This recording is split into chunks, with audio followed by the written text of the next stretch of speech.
వాళ్ళుగా చెప్పే ప్రయత్నం చేసి ఆయన అధికారంలోకి వచ్చాడు. కానీ ఇవాళ అవే యూట్యూబ్ ఛానళ్ళు నీ అక్రమాలను, నీ మాట తప్పిన తీరును, నీ మోసాలను ఎండగడతా ఉంటే ఇవాళ యూట్యూబ్లను తక్కువ చేసి మాట్లాడడం అనేది చాలా విడ్డూరంగా ఉన్నది. అంటే రేవంత్ రెడ్డి తనకు అవసరమైతే ఒక తీరు, తన పని తీరగానే ఇంకొక తీరుగా ఉన్నది. ఓడదాటేదాకా ఓడమల్లప్ప, ఓడదాటినాక బోడమల్లప్ప. ఈ యూట్యూబ్లోనే వాడుకున్నావు కదా.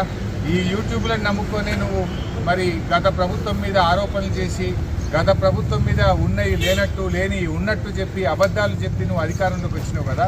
అవే యూట్యూబ్లు నీ బండారాన్ని బట్టబయలు చేస్తుంటే, నీ అవినీతిని బయటపెడుతుంటే, నీ యొక్క డొల్లతనాన్ని, నీ మాట తప్పిన తీరును, నువ్వు ప్రజల్ని మోసం చేసిన విషయాలను బయటపెడతా ఉంటే ఇవాళ నువ్వు తట్టుకోలేకపోతున్నావు.